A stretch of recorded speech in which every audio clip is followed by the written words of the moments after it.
মাননীয় চেম্বার জজ বক্তব্য শোনার পর আগামী 21শে অক্টোবর রেস্টোরেশনের উপরে শুনানি করবেন। রেস্টোরেশন যদি এলাও হয়, এরপরে জামাত ইসলামীর নিবন্ধন মামলার পূর্ণাঙ্গ শুনানি পরবর্তীতে অনুষ্ঠিত হবে। আজকে আমরা এই পর্যন্তই রাখছি। আপনাদের সবাইকে ধন্যবাদ এবং দেশবাসীর কাছে আমরা দোয়া চাই জামাত ইসলামী একটি বৈধ রাজনৈতিক দল হিসেবে তার নিবন্ধন ফিরে পাবে এবং বৈধভাবে বাংলাদেশের রাজনীতি করবে।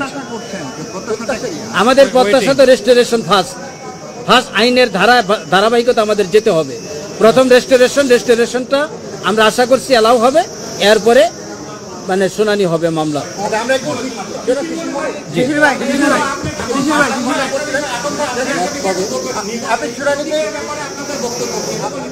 একটা রাজনৈতিক দল নিবন্ধন প্রাপ্ত হয়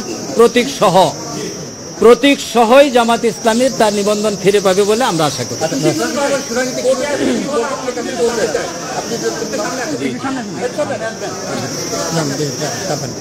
কোর্টে যা হয়েছে যে আজকে মূলত যে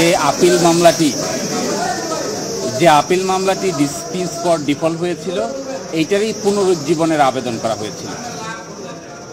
অনারেবল জাজ ইন চেম্বারে আমরা বলেছি যে সমস্ত কারণে একটি মামলাকে পুনরুজ্জীবন করা যায়, এটা আপিলের ডিভিশনের রুলস 20-তে বর্ণনা করা আছে। এই রুলস 20 অনুযায়ী আমরা দরখাস্ত করেছিলাম, সেই দরখাস্ত শুনানি হয়েছে। সেখানে 21শে অক্টোবর পূর্ণাঙ্গ বেঞ্চে টুয়ার্ড স্টপ অগ্রাধিকারের ভিত্তিতে শুনানি হবে, এই মর্মে আদেশ পাস করেছে। না, হাইকোর্ট যে গ্রাউন্ডে জামাতের নিবন্ধন বাতিল করেছিল, আপনারা কি গ্রাউন্ডটা সর্বোচ্চ আদালতে তুলে ধরেন? জি, প্রথম কথা হলো হাইকোর্ট ডিভিশনই এই ব্যাপারে ডিভাইডেড।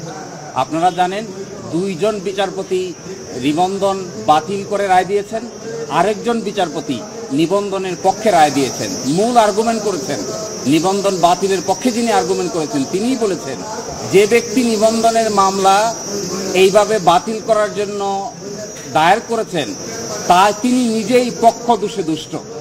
কারণ এই যদি কারণ হয় কোনো রাজনৈতিক দলকে ধর্মভিত্তিতে কিংবা কোনো ধর্মীয় আচার আচরণের ভিত্তিতে পরিচালিত কোনো রাজনৈতিক দল পৃথিবীর কোথাও নিষিদ্ধ করা হয় না। এবং Jamaat is a democratic political party. বাংলাদেশের সকল পার্লামেন্টে জামাতের রিপ্রেজেন্টেশন ছিল। এইভাবে কোনো কাউকে নিবন্ধন থেকে বাতিল দেওয়ার কোনো কারণ থাকতে পারে না। এটি গণপ্রতিনিধিত্ব অধ্যাদেশ 1972-এর পরিপন্থী, বাংলাদেশের সংবিধানের পরিপন্থী, বাংলাদেশের সংবিধানের 38 অনুচ্ছেদের পরিপন্থী। এই জন্য এটি কখনো গ্রহণযোগ্য হতে পারে না। ডেমোক্রেসিতে কোনো পার্টিকে নিষিদ্ধ করা হয় না।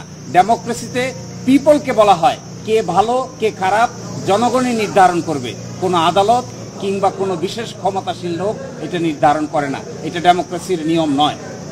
জি, ধন্যবাদ।